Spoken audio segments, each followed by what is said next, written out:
Welcome back to today's episode of the 706. Today we're discussing a documentary by the esteemed British documentarian Adam Curtis called Bitter Lake, sort of documentary that explores how simple narratives that have been kind of proposed by Western countries, the United States and the UK, have made it very difficult for politics to unravel the true problems and to unravel this sort of sense of subjecthood and power in our own society in relation to problems of Afghanistan and Saudi Arabia. But before I give an opinion, we'll go around this group and introduce ourselves and give off opinions.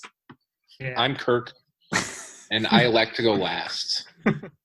I am now 24 hours sober. I expect to get my chip this meeting. All right, go ahead.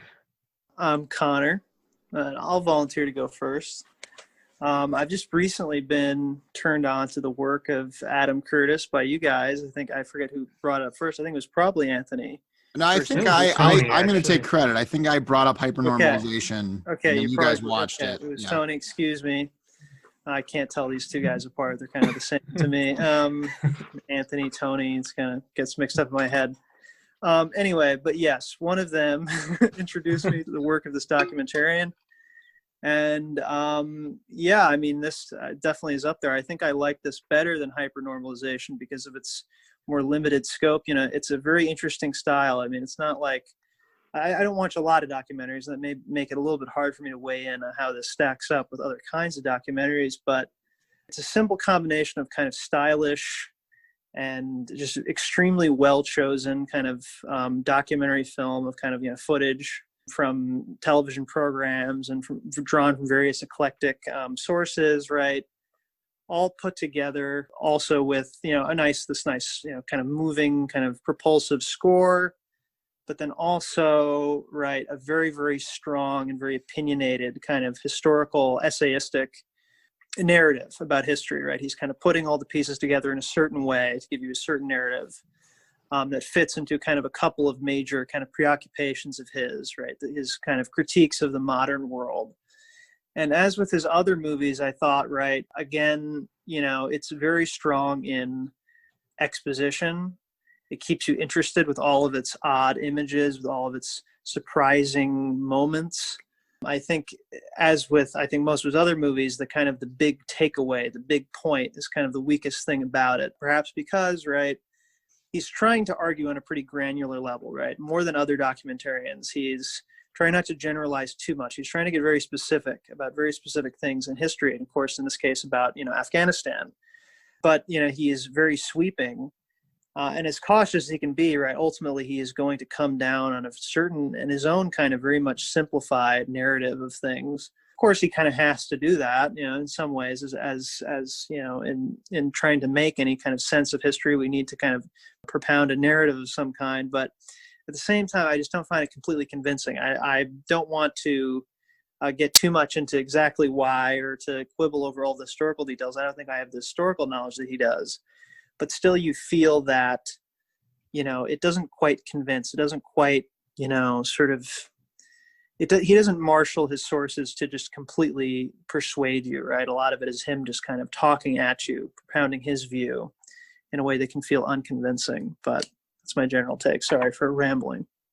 No, it was good. It's interesting. Last week, I'll just say real quick, it's curious to sort of turn around with a still complaint. You were talking last week with hypernormalization, how you were not necessarily a fan of his work, but you found it interesting. So the opinion here becomes a sort of more grappling work for you in a way. But we could get to that later. Sorry, Anthony, what you were saying is that I've turned around from... Not necessarily turned around, but you just found this work a little bit more grappling for you. Sure. So last time I said, I had issues with his work. I'd say no, I am a fan, but I think whenever I come down to it, I always I'm going to watch more of his documentaries. I think I still want to explore more of his work, but at the same time, I always have some kind of reservation after I've watched any of his movies.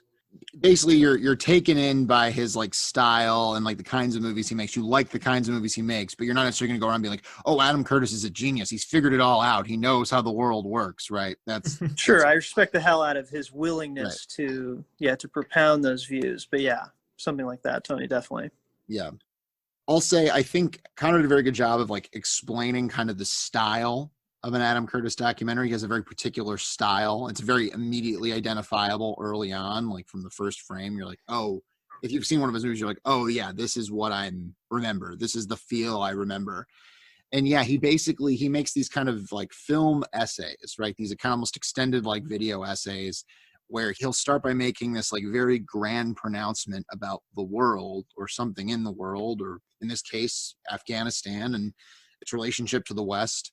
And then he will proceed to kind of make that argument through a series of images and historical accounts. And it's difficult to talk about an Adam Curtis movie in a way because it's separating, you're evaluating it as a movie and then you're evaluating kind of the argument he's making.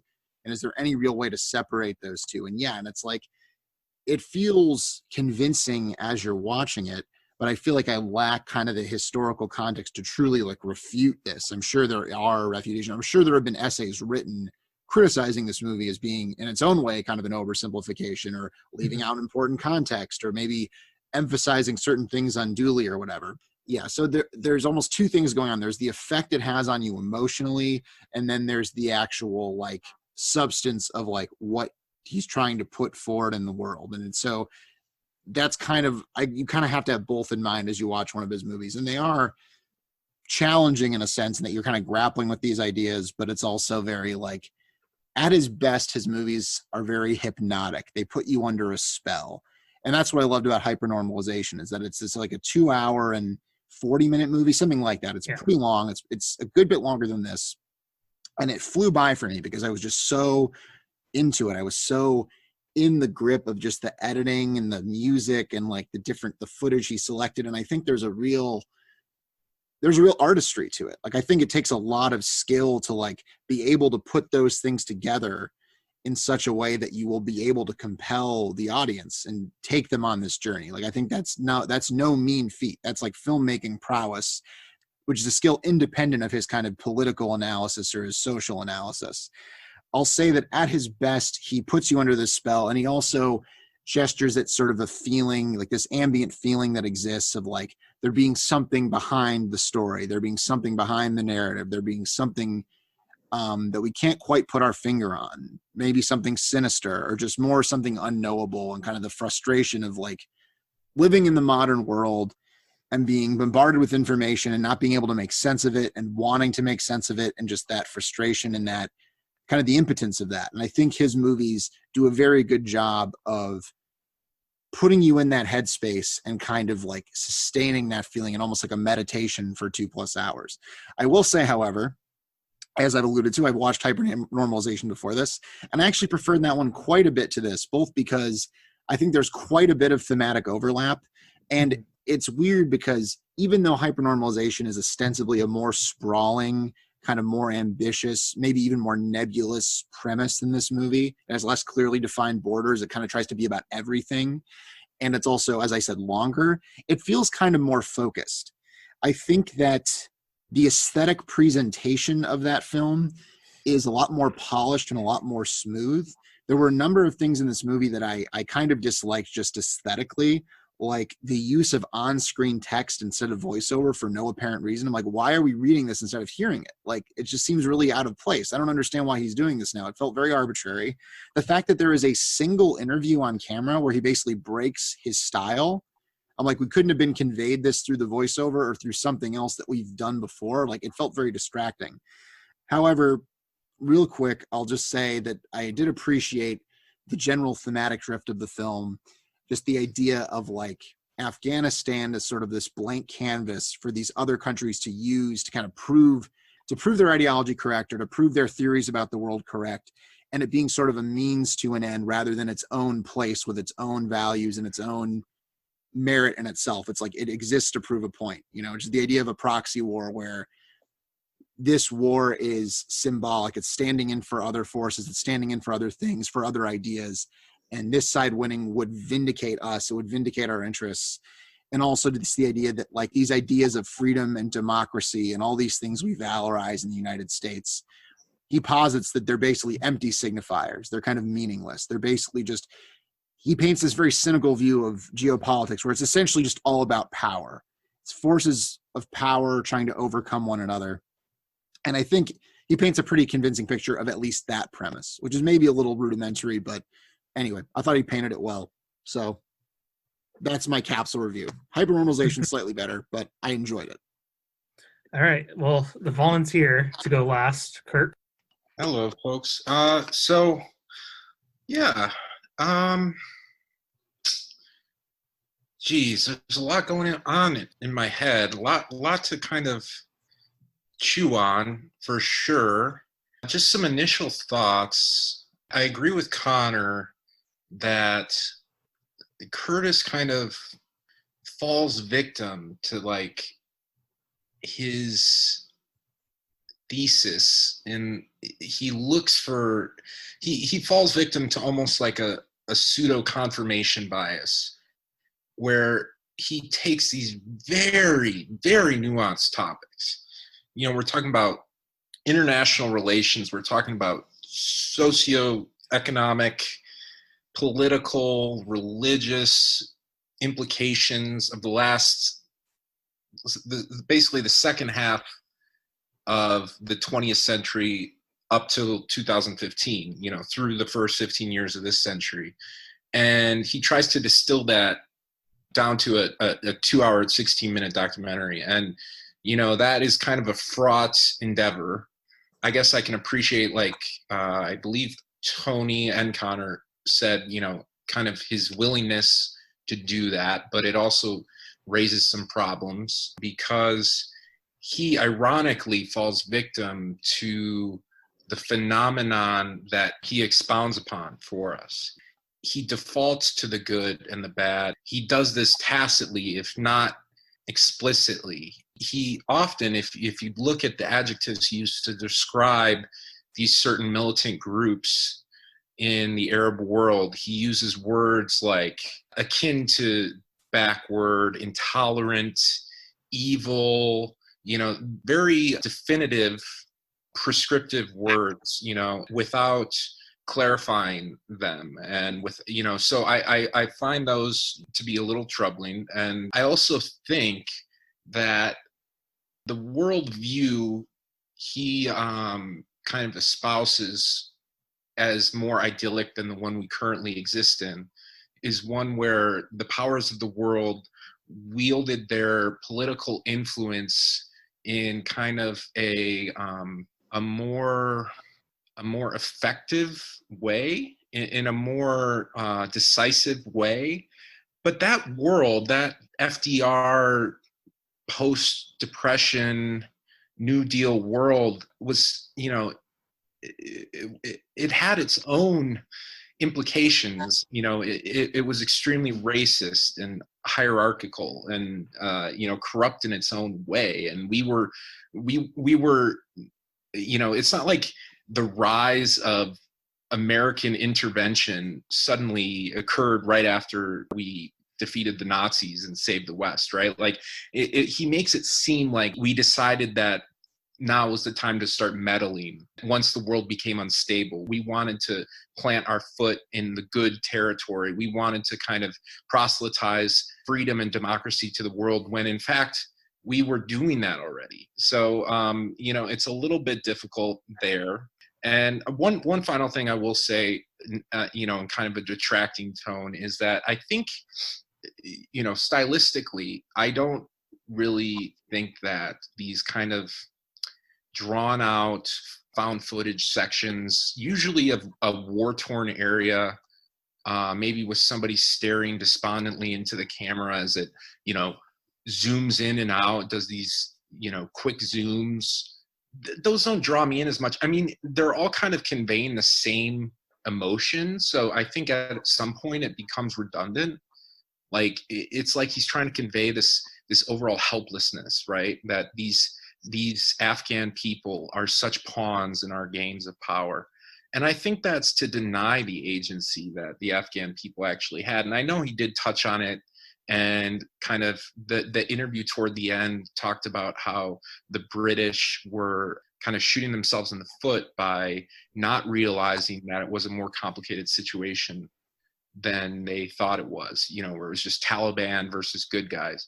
but I will say that I think he kind of extort is a strong word, but I think he uses the kind of the exotic imagery of people in the Arab world to kind of shock or amuse the Western audience for whom this is clearly made. And I think that's a little it's a little off-putting for me, because it's like, because the whole thing is in and of itself veiled in this objectivity, and he never kind of posits any sort of disclaimer about his own subjectivity on the matter. He talks about these grand topics in very objective terms. And I think, like Tony, I liked hypernormalization more because it focused on our relationship, the average everyday person, our relationship to these grand, inconceivable, chaotic, entropic events. Whereas this felt more like an endeavor to retell and reformulate American foreign policy in the last 50 years or 60 years. So it was more about what was going on in the external world rather than in our internal worlds. And that's where I think he missed the boat, because he did not counter that with more emphasis on the intersubjectivity of it all. So anyways, that's a long bullshit laden rant, but that's just kind of, that's where I am. I will finish by saying I think it's a well-made film. Makes me feel a slew of emotions, of course. Makes me feel despondent, makes me feel sorrow, anger, and makes me kind of appreciate the idea of these false dichotomies. So I think it's well done. It's just there are some issues, but there will be in any sort of undertaking like this. So I guess maybe my point is pointless. But anyways. Yeah, no, I think you all had valid points. I think your criticisms all have some degree of, potential validity to them, Kirk. Though I will pull back on some of them, I think, a little. I think for me, and I think what we're all kind of getting at is, well, one, I find Adam Curtis very fascinating, but you almost feel a tendency to want to bring in his other work, to want to compare it, to want to think of all these things as sort of companion pieces. And I don't know which other ones you have seen besides Hypernormalization, but for instance, All Watched Over by Machines of Love and Grace is another fascinating one about the internet. The important one here to bring up would be The Power of Nightmares, which is a film from 2004, in which he talks about how these kind of conspiracy theories or ideas of cells and terrorist cells and these deep networks in our U.S. and U.K. Ready to kind of plot and overthrow Western democracy at any moment is actually more of an invention of kind of a sort of right-wing conspiracy, George Bush, Tony Blair era that actually ends up creating the very thing it tells you to fear.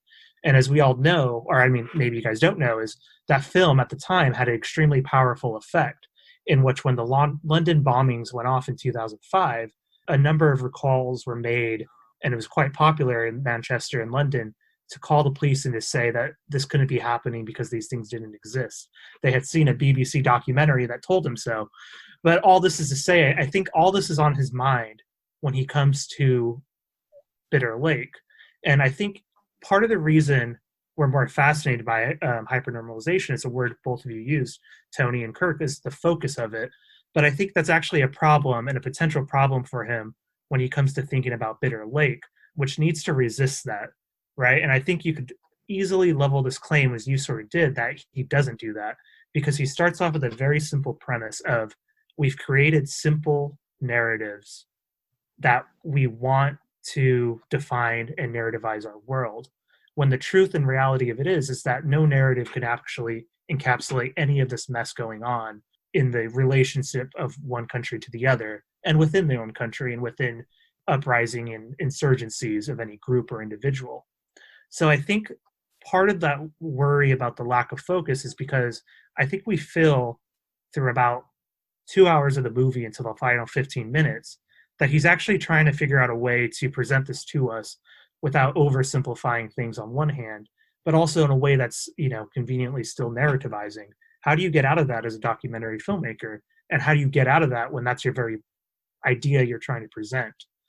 So there's a constant sense of deferralness there, I think, is interesting to think about. But I think also, and this is something that Connor has brought up as a sort of, potential thing to think about, is what exactly are Adam Curtis's politics? What is exactly the thing he wants? Because on one hand, it's really simple. And in fact, it could be kind of annoyingly simple when we think about it, which is he wants power brought back to the people.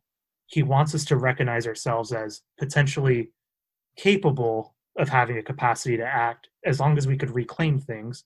And he wants us to imagine, new possibilities, new alternatives to the world we're living in, whatever that means.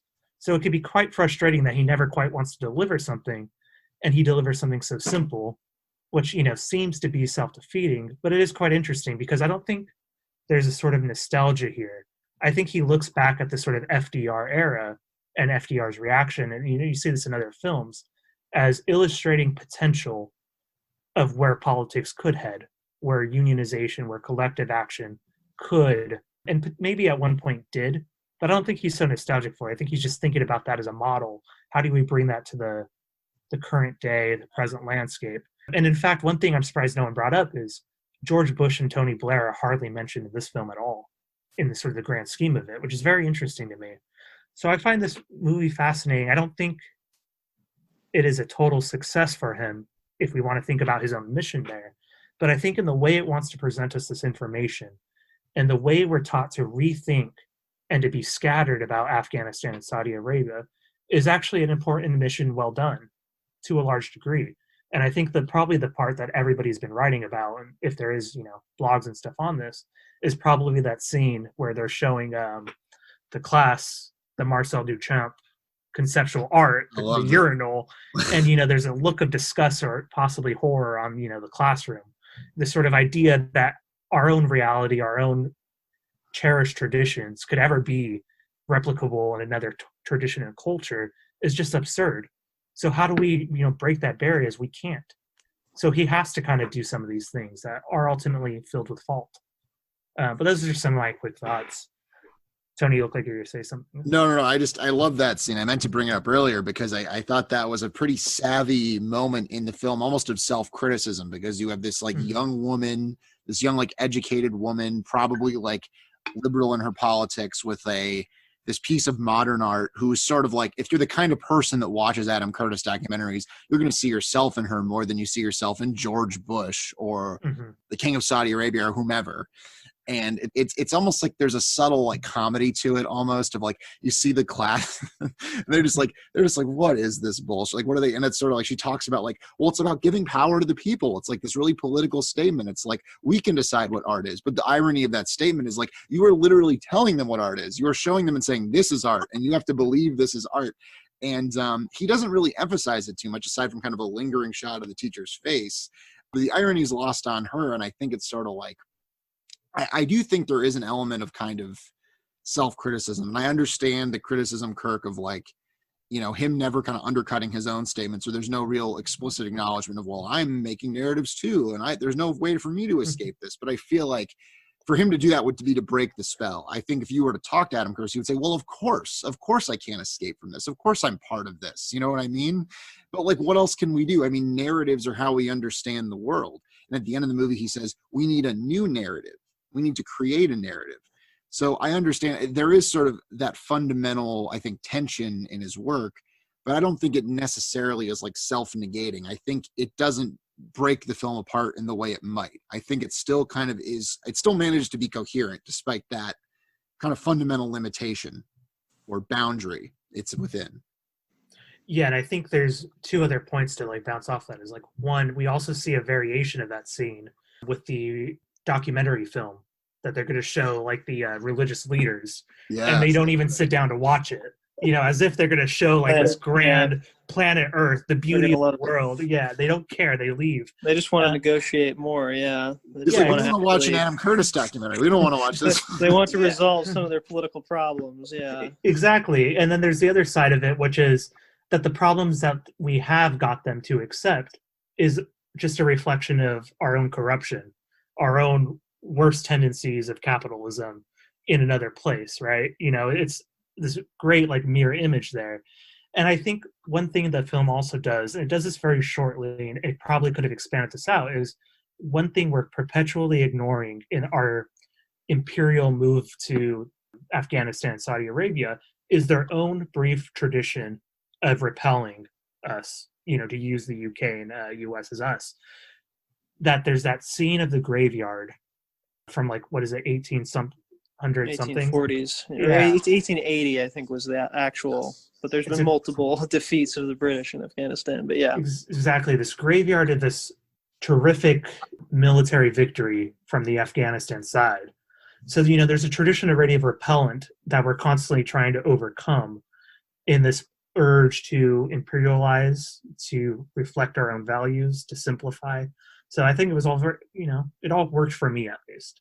Yeah, I think the movie does a good job of because it's very didactic. Obviously, he's literally telling you things. But I think there's moments where you can like read between the lines, where the visuals tell the story, like the scene with the toilet we talked about. But also, like, I think what it's essentially showing us is like the importance of narratives or the use of narratives, and there's sort of a desperation to this. I think, and again, this is something that's bigger than any one movie can really tell us. I don't know if this is true or not, but I think he's positing that imperialism is essentially like a tacit admission that we failed. We failed at home. Our vision is dead. Our dream is dead. We have to make it somewhere else to prove that we're still good, to prove that these values still mean something. Yeah. Right? And it's almost like we're trying to convince ourselves of those values. Like he talks about the failing of the Soviet Union. And again, it's like it's sort of a foreshadowing for our own activities in Afghanistan after, we have that nostalgia for the greatest generation in the World War II era and FDR, and we could still do these great big things as a country, which we all just kind of tacitly admit that like that's not possible anymore for whatever reason. And I think that there's a sadness in being American because of that. There's something heartbreaking about it, and we need to prove something. We need to make a new narrative, and the War on Terror was one of those attempts to redefine ourselves or to reassert some sense of positive identity in the world.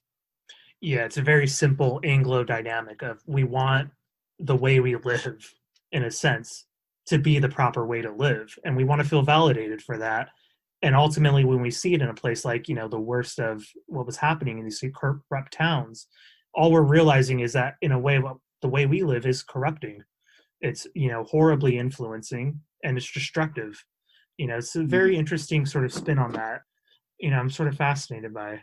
I think, though, Kirk, you are right. I'm curious in a sense, though, is like when you're talking about the sort of idea of agency and the idea of the way you saw him sort of putting labels that already prearranged or preordained judgment.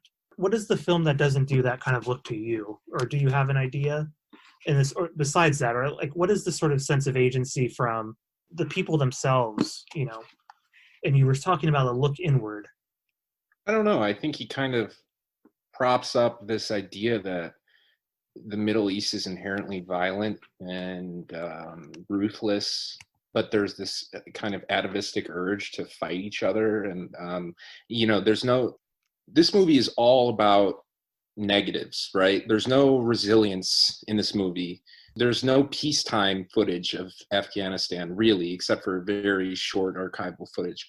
So I'm going to use that word. Let's keep going with it. It tacitly shows that to us, the audience member, and Tony's going to say, well, we're supposed to infer, we're supposed to give every single benefit of the doubt to this director, like we have done in this conversation for the last 3 movies. But I'm going to judge what's on the screen and what's not on the screen. What's not on the screen is presentation of a Middle East that is capable of the kind of ideals that we aspire to in the West.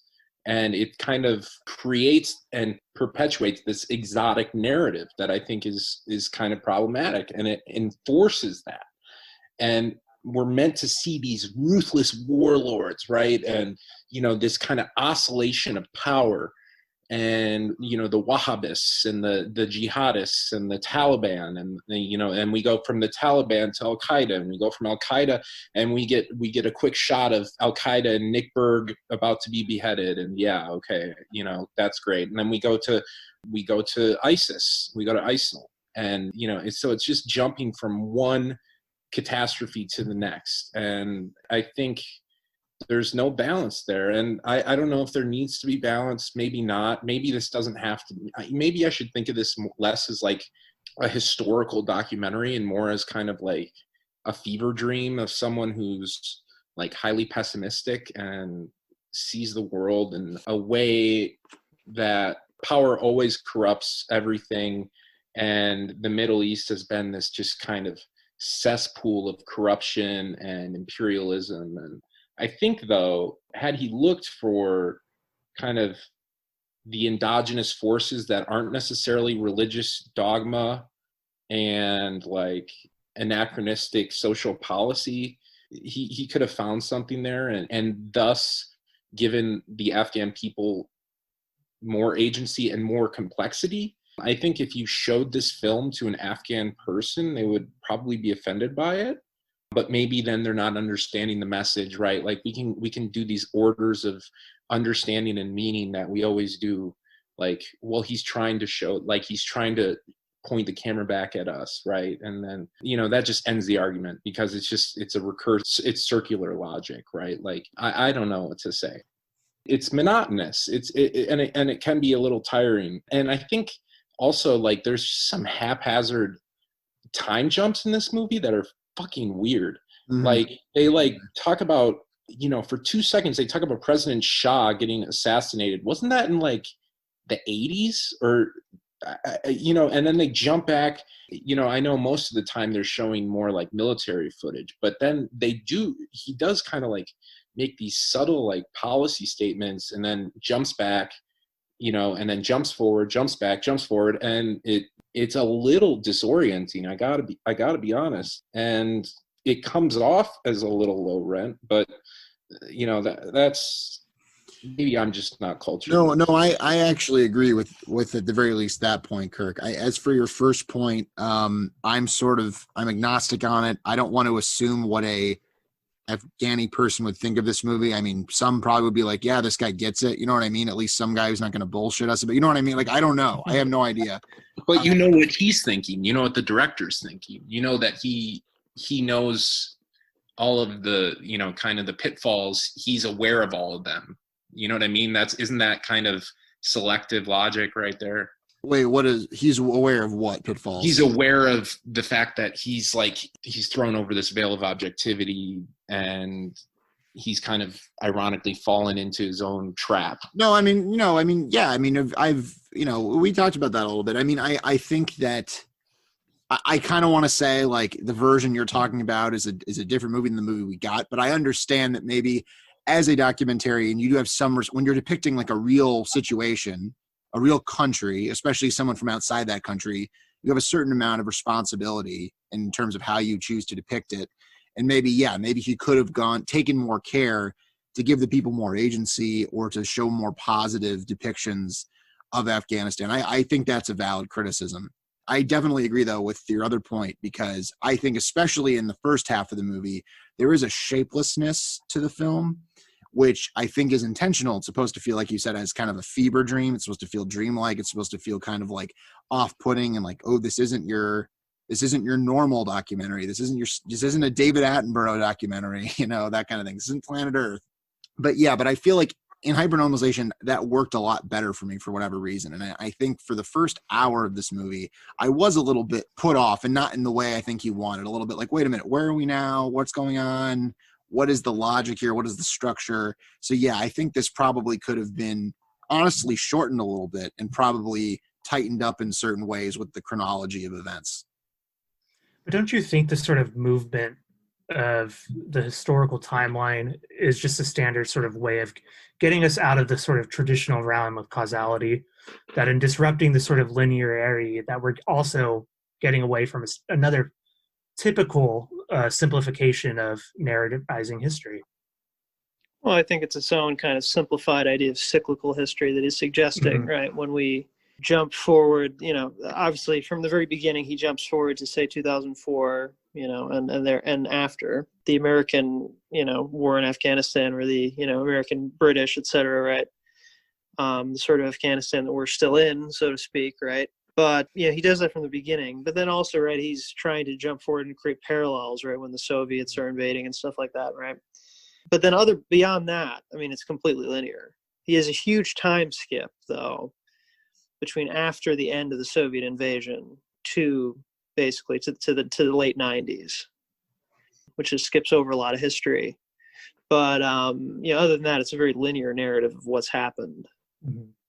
Well, the other big time skip would also be directly after FDR. FDR, yeah, that's We're true. hitting Yeah, to, what is FDR it, was kind of a LBJ? prologue. Yeah. Which he has one interesting thing I also really wish he drew out, which is another parallel, which is the attempt at modernization and the attempt of building all these dams also uncovers all the poppies. The attempt at building uncovers all those poppies that end up becoming the very thing of opium addiction in the West later on.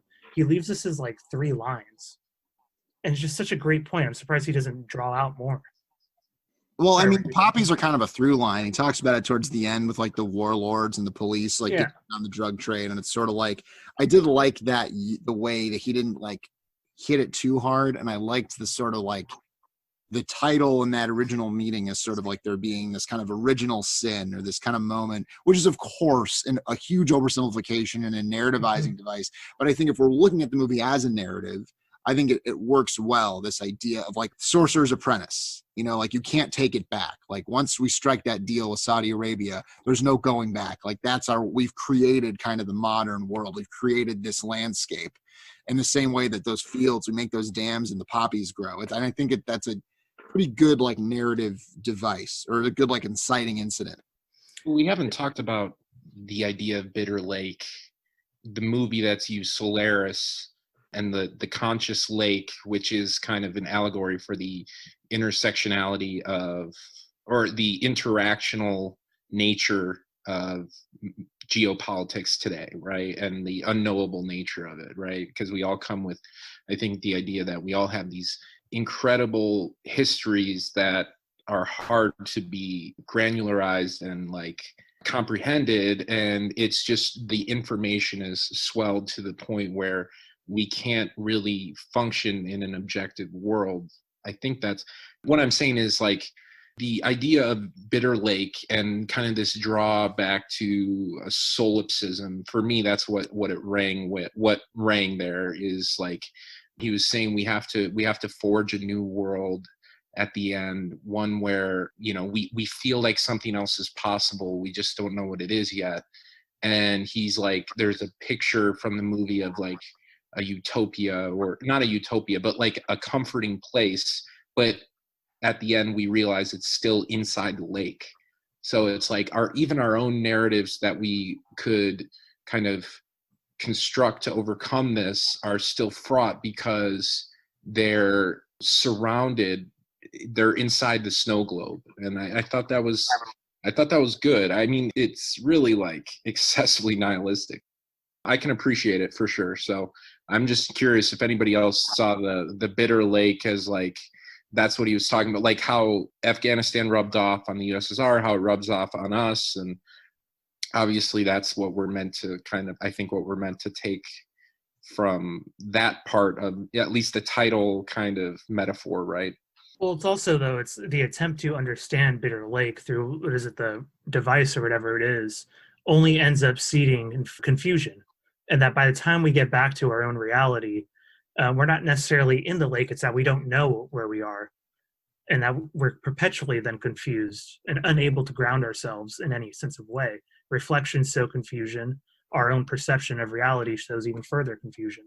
Right. We like short circuit almost, or like our logic melts because, in that sense, it could be a paradox or recursive logic where actually our conception of still being in the lake is false, right? And so then it's unknowable, right? Yeah, it was interesting, but we could comment that if you guys also want to vote. I don't know how long we've been talking. Yeah, I think we can vote. I vote we vote. I vote we don't vote. Damn it. Stalemate yet again. All right, folks, we have a special guest, Amy Coney Barrett. You are our deciding voter. How would you like to proceed? She's coughing, folks.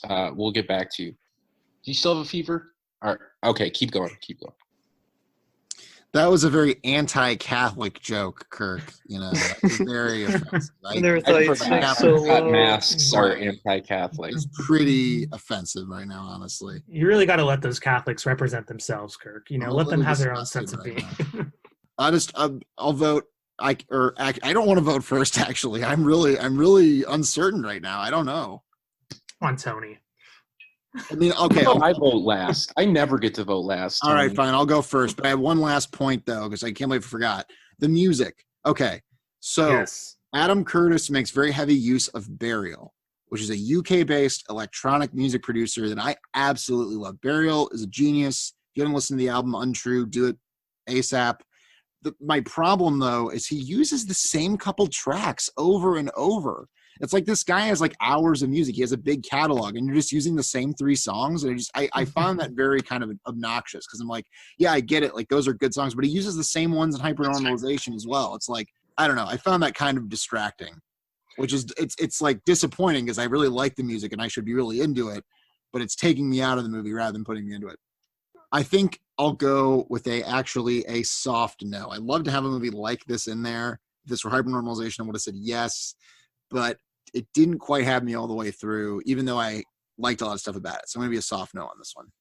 Interesting. All right, I got to say too about the music.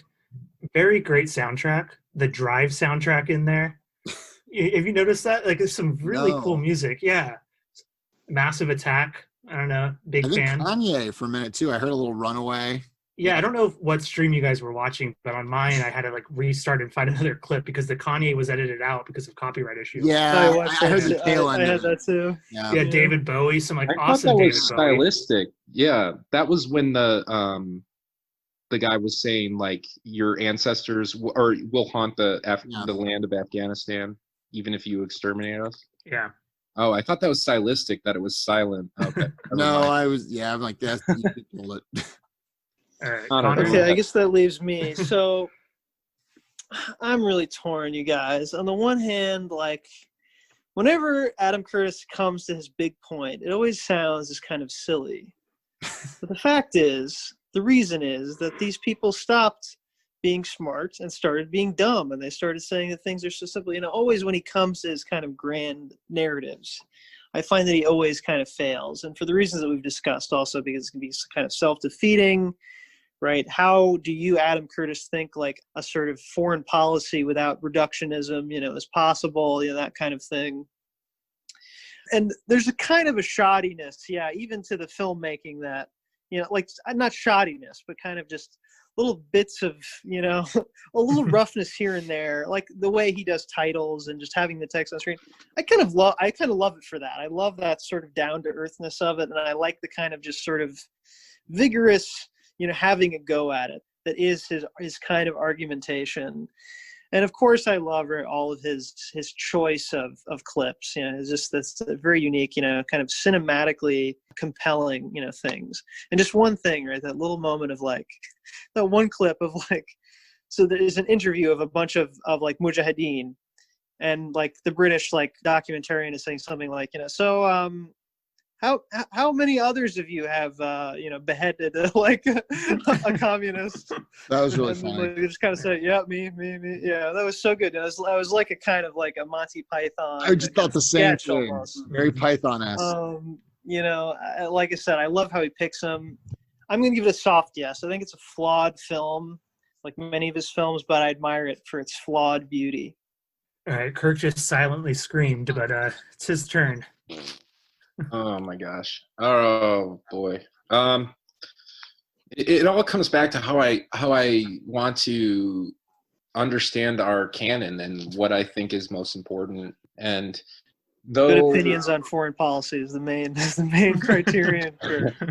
So you know, if I like Ronald Reagan, I guess I should vote no. But no. I don't know. I agree with Connor about the feeling of it being a little shoddy, but I think also there's like kind of a postmodernist kind of acid wash to it. I don't know. I like how this movie makes me kind of think introspectively, you know, I guess, and I guess I'll say yes, but only because I don't think we're ever going to be able to get hypernormalization in 2. So it's almost like I'm voting Adam Curtis in to the 706, in a way, like you choose your film. Yeah, I think he did a good job. And this is one of those situations where it's like A for effort, man. Like we need more people taking risks like you're doing.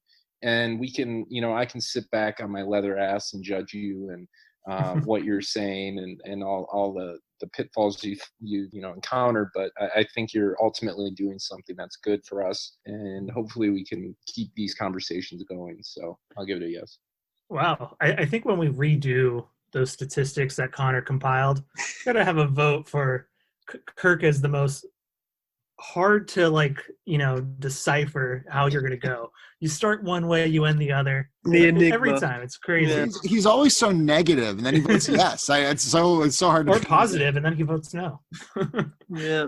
Well, okay, so Tony's the one dissenter, but he also voted for Bush in 2004 and again in 2016. So I wrote him in. Who's a write-in? Jeb. It was Jeb, yeah.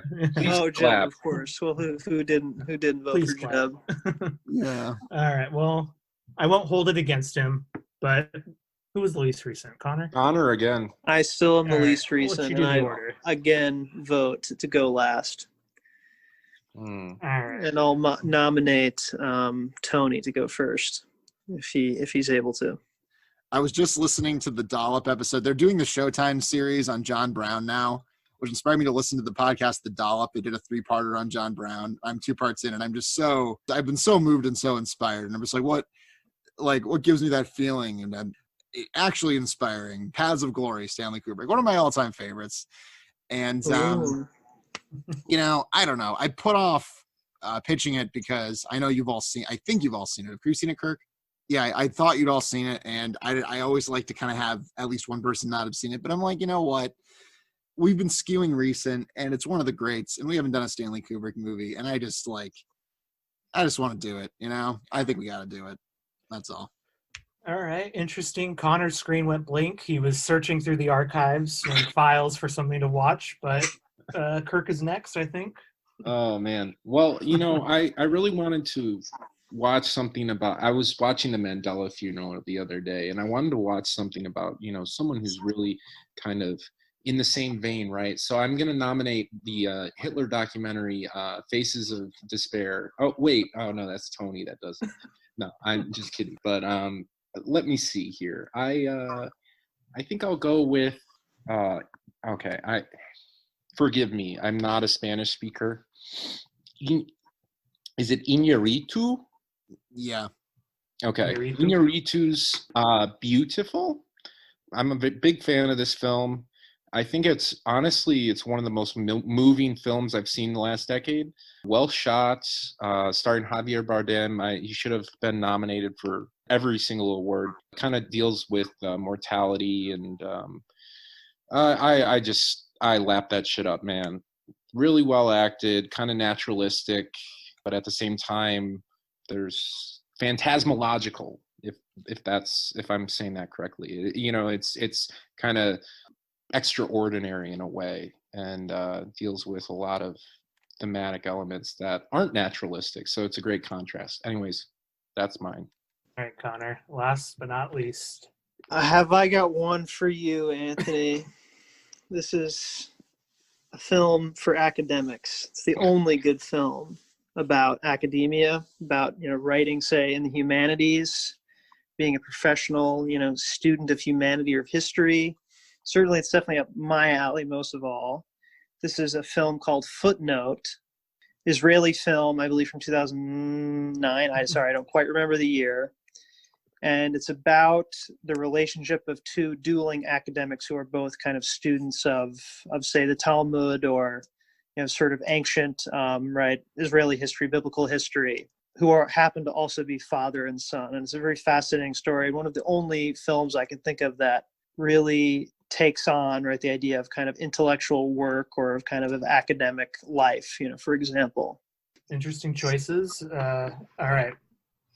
I need help deciding. All right. First of all, gotta say, are we really just going to become a podcast that does movies from the 2000s and 2010s? Let's do another older movie, man. Let's do something in black and white. Come on. I got plenty of those. Oh, yeah. You pull out the Kurosawa. It's Israeli, so that's kind of cool. We haven't done an Israeli film. We haven't done a Middle Eastern film at all. I'll give you that. I will say, though, that Israeli counts. I will never count Connor's opinions on films about the academic life when he disliked the beautiful novel Stoner. He didn't like it, guys. Yeah, and true. I don't know what to say. It's one of the best books I've ever read. So I bought that book on Tony's recommendation. Still haven't opened it. Yeah. It's worth checking out. It's worth giving a shot. We can discuss. Diplomatic as ever. All right, but that's my pitch. Let's do an older movie, and it's a great one. It's one of the greats. Yeah, we haven't done any older movies, guys. We haven't done a Stanley Kubrick movie. Come on. That's a better argument, but even that, like, I think there are so many better choices. Well, okay, I'll let you pitch. Sorry. Not better movies, better choices. I don't know if I agree with that, but all right. For instance, if you had pitched like Barry Lyndon or The Shining to me at any time, I might have chosen them. No, I'm kidding. Folks, for you playing at home, he's pitched both of those movies to me. Anyways, yeah, I mean, Paths of Glory is great. Footnote sounds interesting. I don't know. It's a movie you'll hate and then say yes to at the end. That's what Footnote. It's one of those. I'm getting Serious Man vibes. I don't know if that's like. Is that all fair? Excuse me, Kirk? That's not fair? Why? What's so similar about it? Because he's an academic and like he's a math professor. Okay. Yes. Not that they're both Jewish, is what you're saying. No. I mean, okay. That's sorry. I was trying to lure you into a trap there, Kirk. No. I think it is. It's I definitely call it a drama. It has definitely humorous elements, but I think it has some of the same kind of tonal aspects. Okay. As a Serious Man. All right. I'm not saying because they're both Jewish that they're the same. I mean, I think they are related in that respect. I was actually, if anything relating to religion, I was talking about like the idea of Talmudic law and how we interpret that in the modern day, especially as academics, right? Like that's interesting and kind of related, it seems, right? Yeah, no, definitely related. And my movie, I guess, I don't know. It takes place in Barcelona, and I know what I'm talking about because I said Barcelona, not Barcelona, like typical people would. Some idiot. Yeah. I'm calling the police right now. This isn't okay. No, I don't know. I'm super embarrassed, guys. I honestly, I was thinking more about how like we relate to God and stuff and our acquisition of knowledge. I wasn't thinking, Jew guy over there. I was for the audience, I am sweating. Just know I cut out a lot in this one, guys. No. What do you think, Anthony? All right. Well, hold on. Connor. I didn't get to rebut. Oh yeah, sorry, Connor. Wow, that was an alpha move, just skipping Connor. So, Anthony, what do you think? So, Paths of Glory, I can't lie. I love that movie. I would definitely watch it again. It's one of my favorite Kubrick movies, but, I don't know, guys. It's kind of old. We should probably stay right in kind of the modern day, what's fresh and hip. And as for Kirk's movie, I really believe in, spelling in the English language. So, I don't know. I don't like it. Puts me off somehow. Kirk, if I wanted to watch the adaptation of the 2000 whatever GameCube title, Beautiful Joe, I would turn on Saturday morning cartoons. Glad you pulled that one. Thanks, Tony. Yeah. And Connor, if I wanted to watch The Notebook, no, not doing it. Not doing it again. Once was enough. I'm sorry. Side note, I loved Beautiful Joe as a kid. It's a great game. I never played it. All right. It was a fun demo, though. All right, here's the thing. I'm usually biased towards old movies, but I think as Connor was saying, I feel like we'd all just kind of love Paths of Glory. There's nothing juicy to bring out. Oh. Not like The Shining, What? I didn't make that either. Yeah. Anyway. I think there's some juice in that fruit. Meat on those bones. Connor's redeeming it a little, but I'm going to say no to Tony. I thought Connor was going to introduce a documentary on footnotes, which would have been interesting in its own way. I also got to apologize. I feel like I made fun of Connor for his NYU Gallatin films, but I threw an Adam Curtis one out there. So there's one for the Chapo Trap House crowd. But I'll tell Kirk. So over the last year, I feel like I've become an Inarritu defender. Me encanto la película de The worst thing Inarritu. you can become. Because I haven't seen Beautiful, so that's the draw. But I loved Amaris Paris when I rewatched it. I defend Babel. I would defend, Kirk's favorite film of all time, Birdman. So that's always the interest there. So this is a tough choice. I'll go with Connor, only because he hasn't gone recently. It is. Yes. I actually, honestly, When though, all too, else fails. I can't think of another Israeli film off the top of my head, to be honest. It's a mystery to me. It's the only one I've got. So I'll choose it, though I kind of wish I picked Beautiful at the same time. Okay, you can It's change your okay. mind, Anthony. No, I'll stick with Connor. I'll go You're back. having it both ways. That's This is fine. like a Well, game show where you pick box number 1 and then say, "Are you sure you want to stick with box number 1?" Or what? That's basically. Yeah. But Yeah. Well, no, thank you. I think you guys will enjoy it. I think it's a quite interesting movie. Certainly, it's unique. I don't know. I have a very personal connection to it, obviously, because of what I do, for a living. But yeah, I think you guys will Podcast find for it. academics. Yes. Keep it very highfalutin. This is going to be the episode that propels us internationally. Yeah. They caused an international incident. Headline of the Drudge Report tomorrow. This is it. So it's in Israeli or it's in Hebrew. Yeah, it's in Hebrew. Yep. Okay. Yeah, but anyway, I'll look forward to seeing you guys there for the next episode. 706. I'll have have what it. she's having.